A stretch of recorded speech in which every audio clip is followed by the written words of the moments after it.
hated that two pick, honestly. Parang ano may kakombo na tapos maganda matchup. It's gonna be up against Alpha, Gatot, pero they chose to go for a different route. And I think yun din minsan yung parang cons ng creative na team ka or very experimental ka na may mga downsides talaga na mangyayari. And I feel like Kirk really couldn't just play the game number 1 kasi nga yung factor ng Jusin. I mean they could have ended earlier pero aabot sa point yung game na if pumalya kayo ng konti sa early game, kung may konting space lang na hihingin nyo sana at hindi nyo nakuha, hindi magiging enough yung lineup nyo just, to end the game. And nahirapan din si Kelra to bring that game to a close. So, kailangan talaga nila bumawi dito sa game number 2.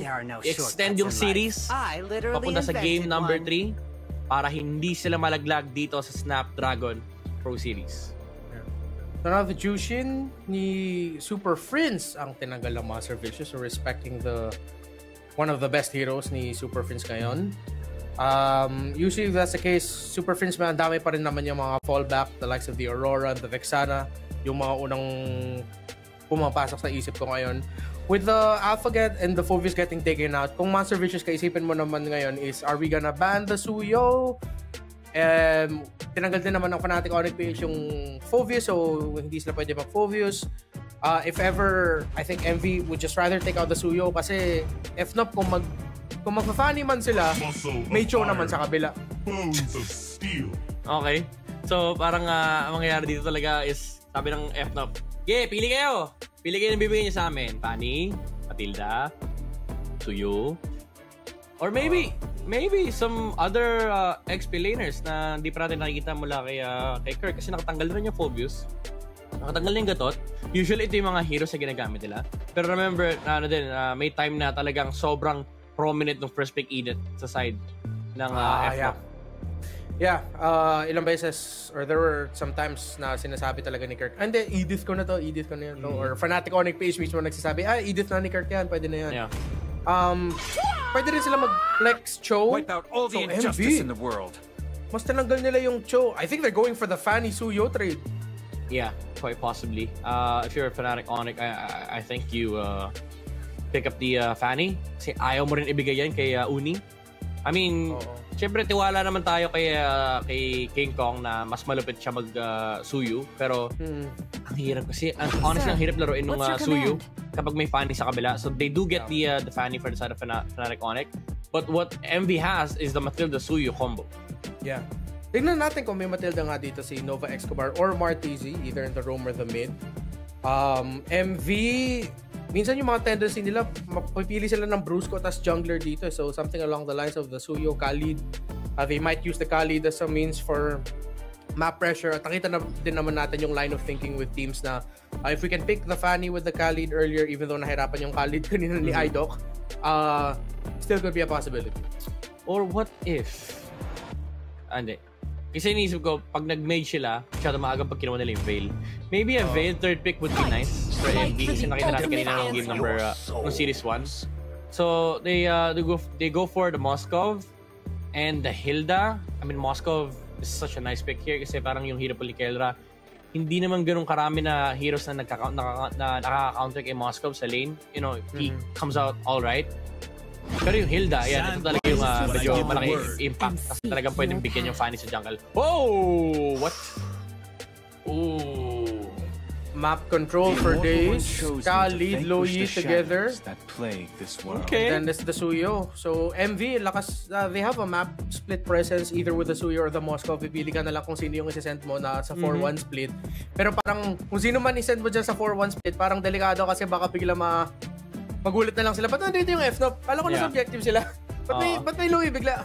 Ano yan ang maganda rito sa trio ng Fnatic Onyx right now is yung yung two-way follow-up. Kumbaga, hindi ka lang yung nag-set up ng follow-up, hindi ka lang nag-set up ng play. You can do both. The Fanny can just follow up from the set from the Louie, or pwedeng yung Louie yung sumunod dito kung saan mag-rotate yung Fanny. So medyo nakakatakot yung map control dito ng FNOP.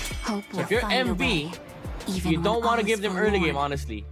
So, tanggal dyan yung, yung Nathan, okay lang din naman kasi it's a Kelra hero. But I do think na parang ang required ka rito is tanggalin yung mga early game na heroes na pwede gamitin ni Kelra. Actually, not even early game. Kahit nga feeling ko yung 1-1 kailangan tanggalin eh. So baka 1-1 low yi. Yeah, imagine kung saan dinadala nung Louie yung 1-1. Tapos bigla ka na magugulat, may stuck ka na. Lilipad na si Kelra. Time and tide wait for no man, nor girl. Well, early game, yeah. Nisip ko, active pa ba yung ano? Diba, may passive buff yung mga heroes galing sa Cadia Riverlands. Nila Loyi, Yuzong, 1-1. Nawawala sa isip ko kung ano ulit yung buff nila. Is parang it movement speed or is it attack speed? Parang last year pa ata yun. Or tinanggal na ba nila yun? Yung buff na yun, yung I think dalawa tatlong baka movement heroes. speed. Was it movement speed? Double check na lang kung nandun ba yun. But, para sa'yo, pas roam ba o XP yung Hilda na to? I would say XP. Medyo, for me, Hilda roams, it feels like it's useless. Kasi yung XP Hilda nakakakuha ng item. I mean, parehas naman kayo magle-level 4 at some point. Minsan nga nagsasabay pa. You just want a better... Some people sasabihin nila na parang dapat ginagamit yung Hilda early game. You could still use Hilda after the laning stage. Pero ang kinagandaan na Hilda after the laning stage is may item siya. True. Kung Hilda parang ang tagal na maka-item. So, dalawang Brusco sa harap ng mga services. The Scalar go for the 1-1. Resi go. Hilda go for the 1-1. Good call. Yeah. Should have waited honestly for MV bago nila nilabas yung Hylos. XP, Roam, mga hero ni pili ko Edith eh. Oo, bukas pa. It would help. A little more magic damage. My own path. Arlott!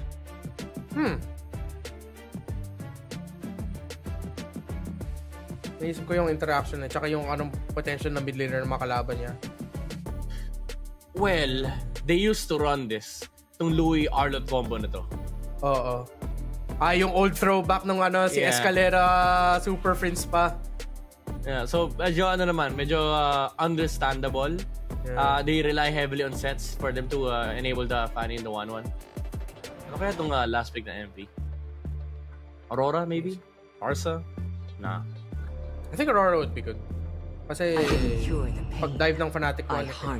Oo nga pala may Valentina. But for who? Against Louie. Yeah. Against Louie, against Khalid, against Arlott. Baka parang ang hirap nito para sa isang Valentina. Yeah. Depende sa... I think sobrang importante ng early game movements dito ng MV. If they mess up their early game, 1-1 kalabang mo, tapos Fanny ni King Kong. Actually, hindi lang 1-1. 1-1 ni Kelra. Tapos Fanny ni King Kong. Louie ni Super Friends. Oh my goodness. Yung inisip ko dito, yung damage profile ba nila sapat eh? Kasi usually, yung mga lineups na pag Valentina lang yung main magic damage dealer nila, parang sila yung mahirapan. Pero parang nabalanse din naman nila kasi may konting taking magic damage si Hylos. Andyan din naman yung Hilda. Of course, alam naman natin yung Suyo is Suyo. Kahit anong level ng sakit laro. Ng hero na yan, sobrang sakit ng damage niya. So, parang sapat naman ata yung damage profile ng Monster Vicious. Yeah. I would say it's okay. Depende na talaga kung makukuha nila yung early game. Kasi I feel like even though may mga crowd control naman sila, hindi kasi ganun ka-reliable versus the Fanny. Parang ang only reliable stand dito is yung Tibat ni Moscow. Pero kailangan daanan ka ng Fanny. Okay. Meeting na ko muna kung saan sila mag-pressure eh. Tamang chill lang sila sa early game. Si Zeno ay isang Hilda na XP laner na nagro-roam din. Ito yung napakadaya dyan sa hero na yan. Napakakunat at yung mga dinadaanan niya ay parang fountain. Pero yun, dinaanan siya ni King Kong, bumalik ka sa fountain. Nung nakita ka agad nabigyan ka agad ng information si King Kong lumipad sila. Pero si Super Friends, delikado sa gitna. Pero, ay! Martizi nag-flicker! Okay! Delikado, boss! Boss Mar! Alam ko mainit ka, boss! Pero relax. Net mai ka, boss. So, eto, palamig ka muna. Tubig. Pero, it's still, it's still space for the, for the Suyo to move around. Pero yun nga, ang concern kasi talaga dito is may Fanny din kasi sa side ng Fnatic Onyx. And I like this move coming up from Monster Fisher. Sinasama nila yung Suyu for them to be able to open up the map. Pero Brusco, ubuhay siya rito. Nakapag-cable at naman si King Kong. The Fanny is gonna be able to survive. Although na paggamit ng ilang battle spells dito yung Monster Vision, nakapag-revitalize na rin yung Hylos pero mamatay pa rin siya with the rotation coming out from Kirk.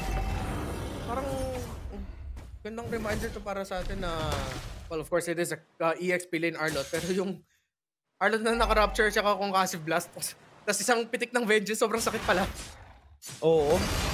Ano nga ngayon yan yung sa mga RG, yung nagiging damage build, yung kukuha sila ng fighter, tapos naka-rely na lang sa spell bump na makukuha nila from the Vengeance. Pero Brusco, cancel yung kanyang isang first skill. So he had to flicker out. Zeno sinusundan. Yung Khalid. Overextend ba yung Hilda? Abot dito si Kirk. Oh, the bait! Boss? The bait! Okay, good chase by Zeno. Nag-attempt siya sa Martin's School of Chase. Double kill!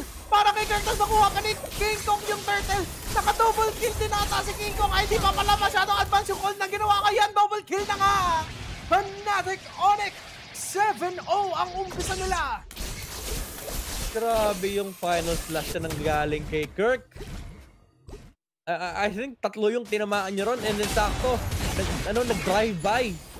Yung Fanny nag-fly-by pala, di pala drive-by. Nag-fly-by. And now is up by 3 kills. Fnatic Onyx PH. Ngayon, pinipress nila yung jungle ng Monster Vicious. Ay! Ako boss, marami energy.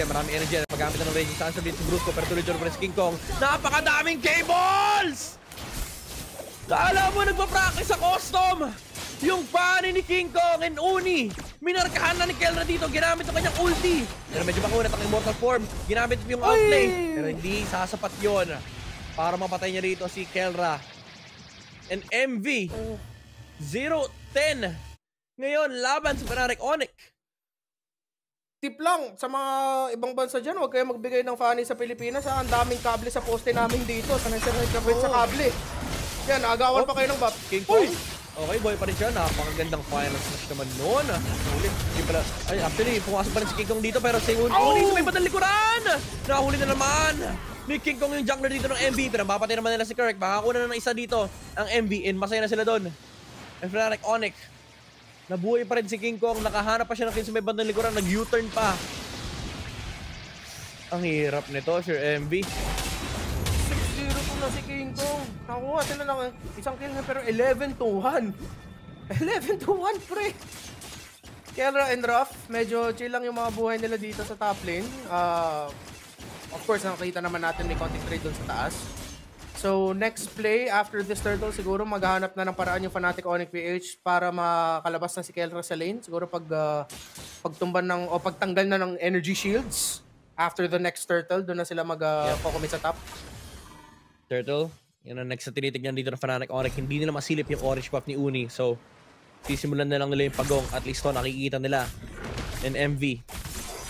Trying to fight for the jungle control. Pero kanina pa sila pinapasok ni Brusco doon sa kanilang jungle, giving ample of space for Kelra and King Kong. Inahabol na Super Prince dito, pati na si Brusco. Pero nandoon naman yung sustain from the Khalid. And of course, paggamit na revitalize, but it's not gonna be enough. And King Kong, di pa tapos. Ang dami pa rin niyang kable. And natulog siya rito, pero wala pang damage ang MV. Uni, hindi pa tumama yung kanyang second skill. And nagtitipi na. Fnatic Onyx, amoy na nila yung push sa may mid lane. Final slash na naman ni Kirk on point. Dito sa gitna si Zeno, sinusubukan niya i-hold yung Torre sa gitna pero siya ang mahuhuli ata. Final slash hindi tatama, nakatakas. That's enhanced movement speed. The first skill, ang Hilda. Sabi ni Kirk, ang bilis. Napakabilis, boss. Ito na pala yung Renmar, yung pagbabalik ni The Architect The Kirkitect. Kirkitect. Alam mo, hindi ko maalala kung bakit nag-umpisa yung Kirkitect na yan or The Architect. Ano yun? Kasi si Manjin lagi niya sinasabi pag mga final slash, sinusukat daw. Parang T-square, parang pinoprotractor. Sabi ko, ganyan talaga, pre, pag The Architect ka. Ayun, naging The Kirkitect. TP? Kinancel? Dino? Yan yung TP na yun. Medyo bait, playcraft. Nung nakita nila yung TP, umatras ka agad. Tapos, pinamfake lang ng Onyx. Kinuha ka agad yung mid lane. Pinamfake, tas Nawalan ka ng Torres sa gitna. Ang sakit nun, pre. Sobra. And 6 minutes in, already 6k gold lead. Nag-e-enjoy na lang yung Fanny ni King Kong dito. Hindi sa pa yung damage, however, but still. You know, Uni is not in fighting shape. Di siya capable lumaban dito alongside MV. And ang difference nila ni Fanny is, it's only gonna take like 2 to 3 seconds para makabalik si Fanny dito with his teammates. Tapos yung sinabi din natin kanina na baka mahirapan si Martizzi, yun ang ngayon nangyari. 0-4-1. No effect ngayon yung Valentina. At, uy, TP. Ay! Sabi ito, Ronald Main. Ako po, nahuli nila. Na naman. Si Ross and MV. Hindi sila makakaharap na sagot dito. Brusco nakaligog siya, pero Skirk. They're gonna fall down. Pero lumipad na Skelra, revitalize, keeping Nova Excalibur alive. Pero the damage has been done. Unang nakabayo. Ay, si King Kong pumasok! Oh, King Kong! Okay, makakahanap bro. Grabe yung wall spam! Grabe yung wall spam ni King Kong. Naramdaman ni sino yun? Pwede pala yun. Pwede yun. Wall spam! I mean, alam ko naman na pwede yun, pero hindi ko sa masyado nakikita. Madalas lang natin kung makita yun. Sa ano no, mga Turtle Pit, Lord Pit. Pero yun, may paglakad pa. Grabe yung burst damage. Hindi na nakagalaw si Uni. Louie, Duality, and Raging Sandstorm. Walang galawan para kay Suyu. At walang galawan ngayon ang Monster Vision sa buong mapa. Nakuha ng Fnatic Onyx PH yung isa sa mga dating signature nila nung si Escalera pa yung nagro-roam para sa Fnatic Onyx. The Arlott Loyi combo, but this time it's in the EXP lane. It's a Khalid Loyi combo controlling the map. Kasi King Kong umiikot-ikot lang sa mapa, kontrolado niya as a Fanny nakapag-flicker out si Super Prince. Paktong flicker out sa bush. Oo nga. Sabi nung Hylos, nawala pre! Naglaho, nagmagic! Conceal? Oh! Open slash! Mula kay Kirk! Sa may batang likuran. And the damage is there. Revitalize, keeping them alive. Kirk once again falls down. 1-1 ang trade. Namatay yung Valentina. Pero yung split push, Renmar. Yung farm ni Fanny na lane sa may bottom lane. Rough, however, in the top lane, forced to flicker out. And yung sinasabi ko kanina, yung bottom lane, libre-libre. Ang daming trade na kinukuha ng Fnatic Onyx and hindi pa sila natapos. Hindi pa sila nakontento. Pinatay pa nila si Uni. But they see Zeno though.